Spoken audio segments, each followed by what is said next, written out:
Bismillahirrahmanirrahim. Assalamualaikum warahmatullahi wabarakatuh. Waalaikumsalam warahmatullahi wabarakatuh. Alhamdulillahilladzi at'amana bi nikmatil iman wal islam. Asyhadu an la ilaha illallah wahdahu la syarikalah wa asyhadu anna Muhammadan abduhu wa rasuluhu la nabiyya wa la rasulah ba'dah. Allahumma shalli ala Muhammad wa ala ali Muhammad kama shallaita ala ali Ibrahim innaka Hamidum Majid wa barik ala Muhammad wa ala ali Muhammad kama barakta ala ali Ibrahim innaka Hamidum Majid. Qala Allahu ta'ala fi kitabil karim ta'awudzu billahi minasy syaithanir rajim. Ya ayyuhalladzina amanu ittaqullaha haqqa tuqatih wa la tamutunna illa wa antum muslimun. Bapak Ibu, saudara yang dirahmati Allah Ta'ala, yang pertama dan utama, marilah kita selalu meningkatkan, menambahi kesyukuran kita, keimanan dan ketakwaan kita kepada Allah Ta'ala dengan menjalankan perintah-perintahnya dan menjauhi larangan-larangannya. Bapak Ibu hadirin yang dirahmati Allah Ta'ala, kalau dalam pertemuan kemarin kita sudah membahas tentang sunnahnya Bilal Al-Bad yang berupa kemat untuk berwudu. Maka pada kesempatan malam hari ini kita akan membahas sunnah yang lain, yaitu sunnah keteguhan, kekokohan Bilal dalam mempertahankan akidah, keyakinan atau keimanan. Bilal adalah termasuk hamba sahaya atau budak, orang yang dikuasai oleh orang lain. Maka ketika dia menyatakan keislamannya, juragannya yang namanya Umayyah bin Khalaf tidak berkenan. Akhirnya dia disiksa dengan berbagai macam siksaan supaya Bilal keluar dari keislaman. Tapi Allah berikan kekuatan keimanan sehingga meskipun disiksa dengan berbagai macam siksaan, dia tetap mempertahankan keimanannya. Dalam sebuah hadis yang agak panjang, Nabi menjelaskan, awwalu man azhara islamahu sab'atun. Permulaan orang yang memperlihatkan keislamannya itu ada 7 orang. Di orang-orang ketika Nabi diangkat Allah sebagai Rasul, yang beriman, yang berislam itu sekitar 7 orang. Ya. Nah, siapa mereka? Yang pertama adalah Rasulullah SAW, yaitu Rasul Muhammad SAW. Yang kedua Abu Bakar, yang ketiga Ammar bin Yasir. Yang keempat adalah Sumayyah, kemudian Suhaib dan Bilal wal Miqdad dan Miqdad. Amma Rasulullah, maka adapun Rasulullah, karena dia adalah punya keluarga besar yang kuat, yaitu Bani Hasyim. Famanahullah bi ammihi Abi Thalib, maka orang kafir tidak mampu atau tidak bisa menyiksa Muhammad karena ada pamannya namanya Abu Thalib. Abu Thalib selalu melindungi kepada Muhammad. Wa amma Abu Bakar, dan ada pun Abu Bakar, pamanahullah biqawi, dan demikian juga Abu Bakar Orang yang punya kedudukan dia juga tidak didolimi. Tidak ada orang yang mampu untuk menyiksa. Wa amma syairuhum, maka selain itu, selain Muhammad dan Abu Bakar, maka mereka disiksa oleh orang-orang kafir, termasuk Bilal. Ya, jadi dalam hal ini Bilal karena tidak punya kekuatan, nggak punya saudara, nggak punya kekayaan, nggak punya kedudukan, dia hanya hamba sahaya. Hamba saya kok beraninya iman. Padahal pada itu orang sudah sangat-sangat kuat, maka kemudian mereka orang kafir kemudian menyiksa Bilal dengan berbagai macam siksaan, ditarik di tengah padang yang sedang membara, jam 1, jam 12 siang, kemudian diterlentangkan, kemudian dientepi batu, kemudian disuruh untuk murtad tapi tidak mau untuk murtad. Kita bayangkan saja seandainya kita tanpa alas kaki, tanpa sandal, tanpa sepatu, kaki kita menginjak pasir yang sedang panas, kira-kira bagaimana? Itu kaki kita. Nah, itu yang kena pasir bukan cuma kaki, tapi gegernya, punggungnya dari atas sampai bawah itu kena semuanya. Masih dientepi batu yang besar, suruh untuk murtad. Ya. Tapi dia tetap tidak murtad. Kenapa? Karena cintanya, keimanannya itu lebih besar dibandingkan dengan penderitaannya. Maka ada sedikit benarnya tentang orang yang berkata, kalau cinta sudah melekat, boleh terus boleh. Kalau cinta sudah melekat, katanya gondok tuh mau saja, baik kucing pun rasanya coklat. Artinya penderitaan pun rasanya manis. Ya, karena bila sudah cinta kepada Allah, maka penderitaan pun dirasa manis demi cintanya kepada Allah. Nah, kita salah juga seperti itu seandainya, tapi moga tidak. Ya, suatu saat nanti kita dipaksa oleh orang kafir untuk murtad, meninggalkan Islam. Mulai dari yang diiming-imingi kenikmatan sampai disiksa dengan siksaannya, maka kita jangan sampai mau meninggalkan Islam. Tadi juga Bilal meskipun sudah disiksa dengan berbagai macam siksaan, juragannya Umayyah itu berkata, wahai Bilal, kamu keluar dari agamanya Muhammad atau kamu mati dalam seperti ini. Maka dia katakan, ahad. Tuhanku adalah yang satu, bukan yang 300. Jadi penduduk Mekah itu kan Tuhannya sejumlah berapa, kurang lebih 300. Sedangkan Tuhannya Nabi Muhammad dan orang-orang cuma satu, yaitu Allah Ta'ala. Ya, mempertahankan keimanan yang bukan barang yang mudah. Ya. Tetapi yang namanya kenikmatan iman itu memang kenikmatan yang paling besar.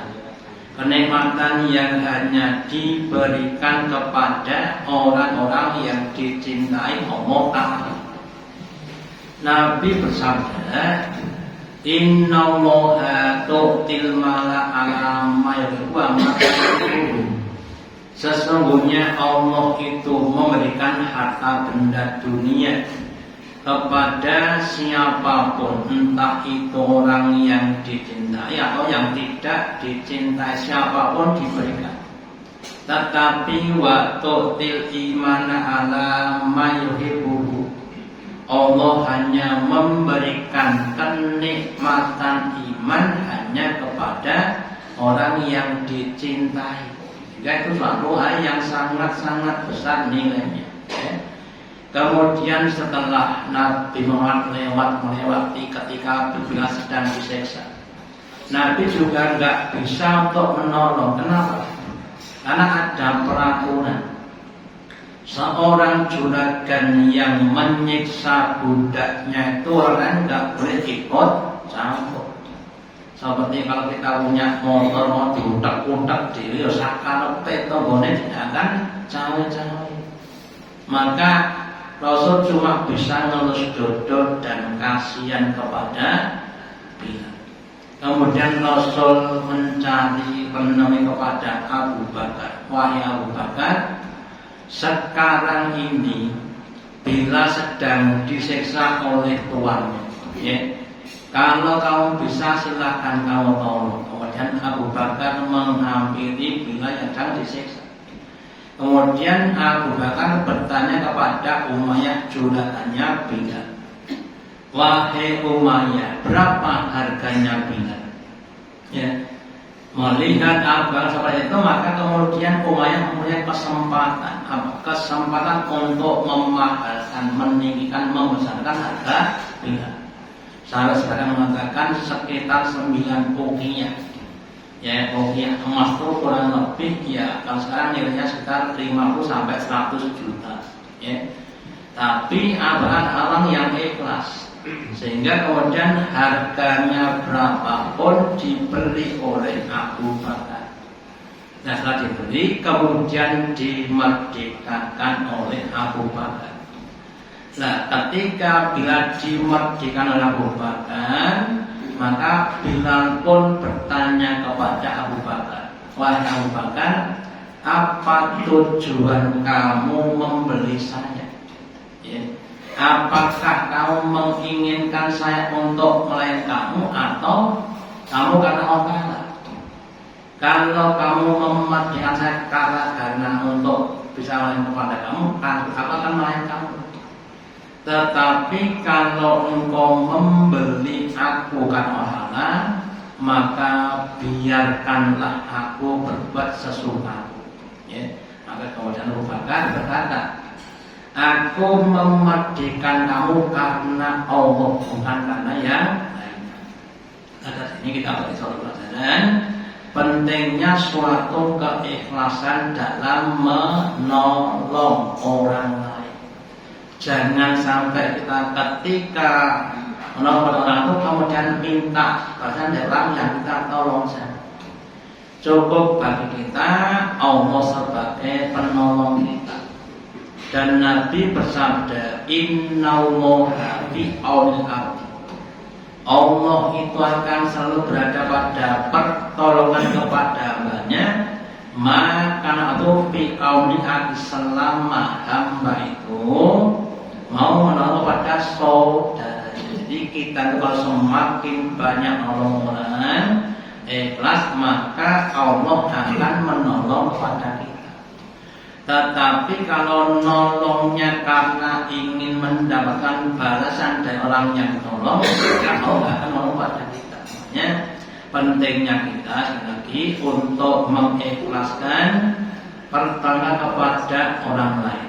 Kemudian Bapak Ibu, sejak zaman dulu, ya, mulai dari zamannya Nabi Nuh, Nabi Ibrahim, Nabi Muhammad sampai sekarang, yang namanya orang kafir itu akan berusaha memurtadkan orang Islam dari agamanya dengan berbagai macam cara. Yang sebenarnya juga begitu.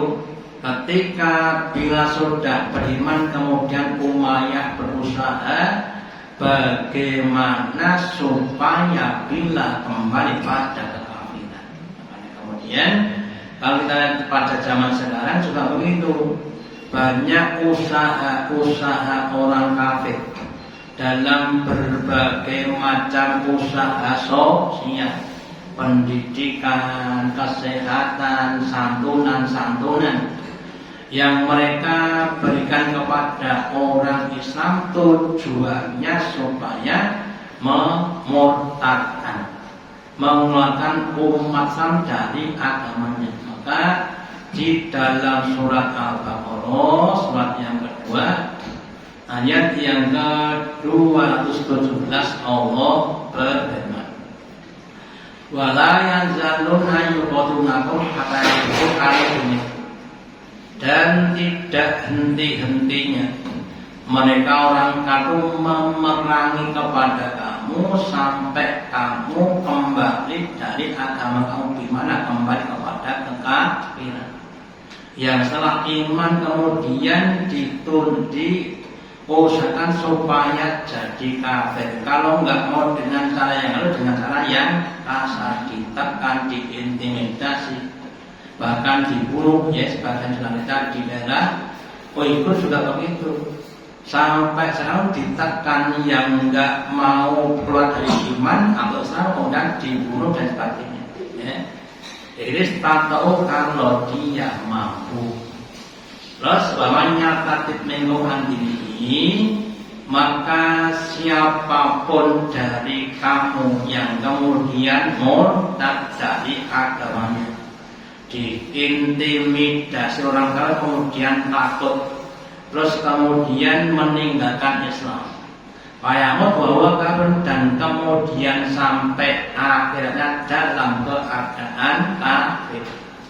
Maka atau amalukum, maka bagi mereka semua amalnya akan hancur. Sholatnya, puasanya ketika dia masih Islam, atau bukan daripada orang tuanya, semuanya hancur gara-gara kafir. Dunia walat baik yang ketika dia maupun jatuh. Oleh kasaruna, dan mereka itu adalah penghuni neraka. Fiha khalidun, mereka kekal di dalam kekal dan abadi. Jadi kalau orang Islam sampai keluar dari agamanya, mati dalam keadaan kafir, maka penderitaannya bukan sehari dua hari, bukan sebulan dua, tapi khalidina biha abadi. Jadi kalau kita bandingkan, seandainya ada dua orang Islam, A dan B, ya, kemudian keduanya diperintahkan untuk murtad dengan berbagai macam cara, kemudian si A tetap kekeh kokoh dalam agamanya sampai mati dalam keadaan iman. Sementara si B itu kemudian murtad, meninggalkan agama, mungkin satu tidak mati, tapi akhirnya tetap mati. Ya. Maka si A yang awalnya rekoso karena disiksa, setelah mati masuk alam barzakh akan mendapatkan nikmat kubur. Besok jalan akan mendapat nikmat surga. Sementara si B yang murtad tadi mungkin di dunia merasa enak, tidak disiksa lagi, bahkan diberi santunan, tapi ketika dia mati dalam keadaan kemudian dimasukkan di alam barzakh, sudah merasakan siksa, namanya siksa kubur. Sampai kapan? Sampai hari kiamat. Ya, tidak cuma sehari dua hari, sampai kiamat. Besok kiamat kemudian dibangunkan, dimasukkan ke dalam neraka khalidina fiha. Jadi orang yang murtad itu nikmatnya cuma sedikit, ya. Penderitaan sangat-sangat panjang. Sementara orang yang dia mampu dan mau mempertahankan keimanannya, seandainya menderita, maka penderita cuma sebentar. Ya, seandainya sampai 5-10 tahun ya sampai sebentar saja. Yang jelas nanti kalau sudah masuk ke dalam alam barzakh, mereka akan mendapatkan kenikmatan kubur yang lebih panjang, apalagi besok di akhir. Makanya itu kita harus mampu dan mau mempertahankan keimanan kita sampai akhir hayat, ya. Dan doa yang bisa kita doakan adalah Rabbana la tuzigh qulubana ba'da idh hadaytana wa hab lana min ladunka rahmah.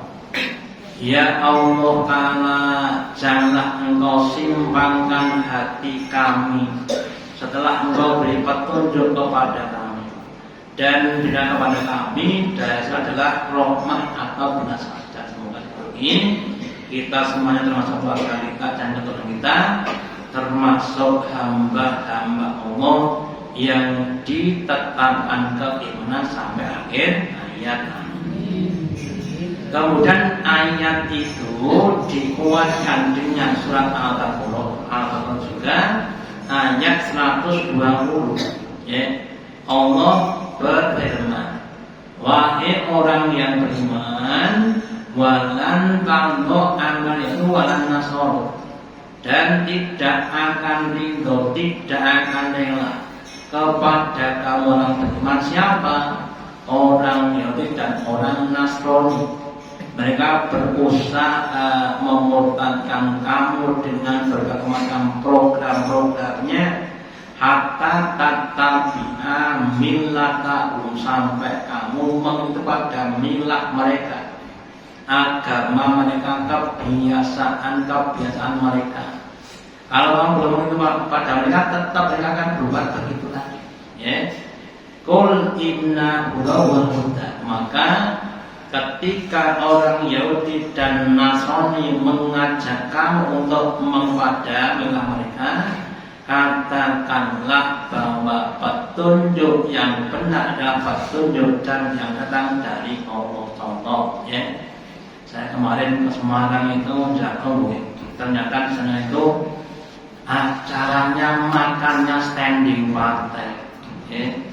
Jadi makannya sambil berdiri, boleh duduk juga ada. Ya ada, cuma ada banyak orang tua masuk sing nunggu sing sepuh ngadeg, ya. Ya kepaksa mengenai ngadeg, gitu. Nah kita tahu bahwa yang namanya petunjuk Allah, cara makan itu dengan duduk, bukan dengan berdiri. Itu contoh saja. Atau yang lainnya, dalam kita mendidik anak juga begitu, kedekat juga begitu. Jadi kita jangan sampai mengikuti milah-milahnya orang kafir. Agama, kebiasaan, gaya hidup, sudut pandangnya orang jangan sampai kita tiru. Kita cukup dengan pandai dengan kebiasaan agama yang diajarkan Allah dan Rasulnya. Kenapa? Karena Allah dan yang maha alim dan hakim, menciptakan, menetapkan berbagai macam aturan yang sempurna untuk kemaslahatan kita. Ya. Terus kemudian wanita bertanggung, dan jika kamu sampai mengikuti pada mereka setelah kamu mendapatkan petunjuk Allah, maka Allah tidak akan mau menjadi wali dan penolong kamu. Jadi kalau kita umat Islam sudah mendapatkan ilmu peraturan dan Rasulnya, kemudian kok mengepada mereka, maka Allah cuci tangan. Allah tidak mau menolong kepada kita, tidak menjadi wali kita di dunia sampai besok di akhirat. Jadi kita sekali lagi jangan sampai mau mengikuti pada milah mereka. Kemudian kalau mungkin kita tergoda, bagaimana? Wah enak ya jadi orang kafir, nggak usah puasa, nggak usah sholat, hidupnya enak-enakan, banyak yang kaya. Ya. Memang Nabi bersabda bahwa dunia itu adalah surganya orang kafir. Dunia sitnul atau jantung kafir. Surga itu sebagai penjaranya orang iman. Namanya penjara itu apa-apa dibatasi, makannya, tidurnya, semuanya dibatas dengan aturan-aturan. Dan menjadi surganya orang kafir, sehingga namanya seperti itu nggak pakai aturan. Sehingga namanya orang itu di nggak ada aturan. Yang penting semau gue, ya. Maka kalau Bapak Ibu ada suatu quotes atau suatu kata hikmah. Seorang mukmin yang fakir lebih utama dibanding seorang kafir yang tajir. Tajir niku kaya. orang mukmin tapi miskin itu lebih utama dibanding orang kafir yang kaya raya. Kenapa? Karena sekali lagi keimanan yang ada pada hatinya orang beriman tadi nilainya jauh lebih besar, lebih mahal dibanding dengan dunia dan seisinya emas. Sedangkan orang yang tajir, setajir-tajirnya orang kafir, ya, seperti yang dikatakan mungkin itu nggak akan mampu untuk membeli satu bumi emas. Sehingga orang beriman yang fakir pun lebih utama dibanding dengan seorang kafir yang tajir. Apalagi kalau yang beriman kaya, yang kafir fakir, apalagi, ya. Sekali lagi, keimanan itu harus kita pertahankan sampai akhir hayat, meskipun lagi untuk memperoleh bukan hal yang mudah, ya, tapi insyaallah kalau kita istiqomah Allah akan menolong kita.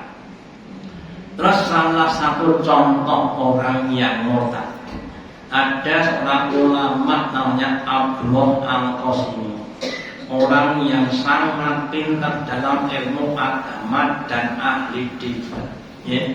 Dia adalah pendebat ulung. Siapapun yang debat dengan dia pasti kalah, atau dia pasti menang saking pintarnya.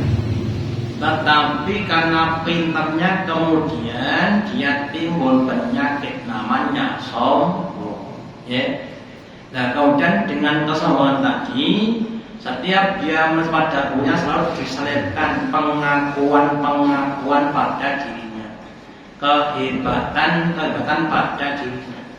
Maka ada juga, ya, ada kata juga, orang yang hebat itu adalah orang yang tidak tahu kehebatan dirinya. Orang yang pintar itu tidak tahu apa pintarnya, ya. Orang yang kaya itu adalah orang yang tidak tahu kekayaan. Kenapa? Karena semuanya dinisbatkan kepada Allah, ya. Seperti Nabi Sulaiman, ketika dia mendapatkan kekayaan yang banyak atau kedudukan yang tinggi, kemudian dikatakan hada min fadli rabbi. Ini semua adalah nikmat Tuhanku, kepandaianku, kekayaanku, jabatan, semua adalah fadilah Allah, bukan kehebatan saya. Jadi kalau kita termasuk saya, kok tahu keunggulan kita, berarti kita belum hebat, ya. Harus dinisbatkan pada Allah. Seandainya kita bisa ibadah yang banyak, baca Quran sak dodokan 30 juz begitu. Dodok bisa untuk asal 30 juz. Jangan merasa hebat. Yang bikin kita mampu seperti adalah Allah Ta'ala. Hada min fadli rabbi. Seandainya kita menjadi orang yang tajir, orang yang kaya, banyak sekali hartanya juga begitu. Hada min fadli rabbi. Kekayaan bukan milik saya, tapi miliknya Allah yang diarahkan kepada saya. Katanya orang Jawa, bondoki ya mung titipan pangkat jajak limong sampiran. Nah, kemudian roh atau jiwanya cuma gaduhan. Kalau semua sudah dikembali otak, maka kita nggak punya apa-apa. Ini kalau ada kesombongan yang terselip pada kita, monggo kita harus berusaha untuk menghilangkannya. Kemudian orang-orang yang sudah beriman, kemudian dia membuktikan keimanan dengan amal soleh, sehingga imannya semakin lama semakin besar, semakin kokoh bagaikan bagaikan pohon yang semula cuma biji kemudian tumbuh namanya tumbulan, terus kemudian besar kemudian berbuah. Lah buahnya kelezatan iman itu nikmatnya tiada tara. Maka dalam sebuah hadis Nabi menjelaskan bahwa orang yang sudah mampu menikmati kelezatan iman itu cirinya ada 3. Ya. Yang pertama, salah satu nampun Nabi 3 ciri. Siapa yang mereka berada padanya wajadah halal iman, maka dia mendapatkan atau mampu merasakan lezatnya manisnya iman. Yang pertama ayyakunallah, bahwasanya Allah dan Rasul ahabbu ilaihi. Allah dan Rasul lebih dicinta padanya mimma sirah dibanding selain keduanya, dibanding bapaknya, ibunya, anaknya, istrinya, bahkan dibanding dunia dan seisinya. Jadi Allah lebih dicintai. Contohnya Nabi Ibrahim, beliau sempat dan kemudian berpisah kepada bapaknya demi mau dan cintanya kepada Allah. Ibrahim mampu dan mau meninggalkan anak darah di lembah Mekah yang tandus demi mewujudkan cintanya kepada Allah. Ibrahim mampu dan mau menyembelih anaknya semata yang namanya Ismail demi mewujudkan cinta kepada Allah. Ya, makanya kita seperti itu harus berlatih, ya, dengan apa? Mengorbankan apa yang kita punya demi cinta kepada Allah dan Rasulnya. Mulai dari berkorban waktu, ya, tenaga, pikiran, atau benda. Korbankan waktu untuk sholat, untuk baca Quran, ya, untuk mengaji. Korbankan tenaga, ya, untuk amal soleh, bersihkan masjid, ya, masak di masjid boleh, muka amal soleh, ya. Sisakan waktu untuk infak, sedekah dan sebagainya. Untuk mewujudkan cinta kepada orang. Itu yang pertama.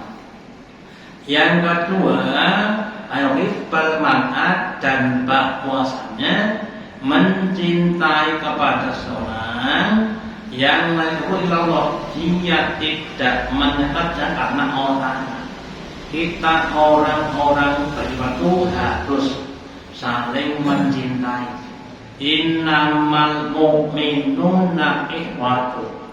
Sesungguhnya orang berkata saudara. Terus Allah perintahkan pas itu baiklah maka berusaha seperti antara kamu. Jadi kita harus mencintai orang mukmin, harus mencintai pada orang mukmin yang lainnya.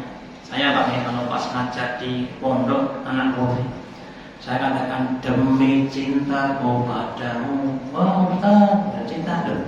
Nah kalau nggak cinta masa benci, ya. Loh kamu kalau saya tidak cinta pada kamu, ya kamu tidak akan cinta kepada saya. Jadi cintanya cinta sesama orang-orang beriman. Entah itu orang kaya, orang miskin, orang atau orang tua, kita cinta karena Allah. Ya, jadi kita sama ini. Jangan mencintai gara-gara urusan dunia. Jadi sering ngasih aku uang, tak cintai mergo sering ngasih apa? Uang. Dan nanti kalau jangan enggak ngasih uang, maka dia tidak cinta lagi. Yang ketiga, ayat Allah dan bahwasanya dia itu enggan, tidak mau ayat Allah kembali kepada kekafiran. Kama sebagaimana yakrahu an yudnaba, sebagaimana dia tidak mau kalau dilemparkan di neraka. Meskipun dikasih uang boleh 1 miliar ton murtad pun boten Pak, 10 miliar pikir-pikir. Berarti nggih nek iman itu kira mau kayak kata di Pak, kok baru iman mana enggak bisa. Ya. Imam kita harus memahami nilainya iman itu lebih mahal dibanding dunia dan seisinya emas. Ya, makanya kami monggo berusaha untuk mempertahankan keimanan kita dengan sebaik-baiknya. Jangan sampai kita digerogoti virus kemusyrikan atau kekafiran. Sedikit saya sampaikan, yang mungkin ada syair atau ada puisi ya untuk masalah keimanan ya.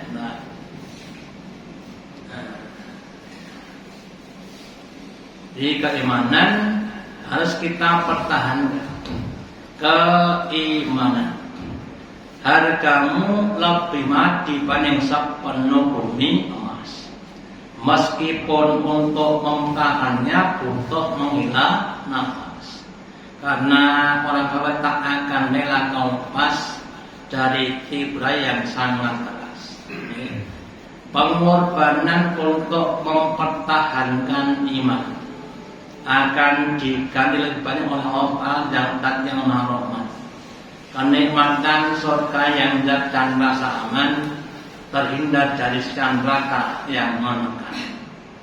Bila iman terlepas, maka kulit akan terkelupas, terkena adab neraka yang sangat panas, selesai dan redak tanpa batas.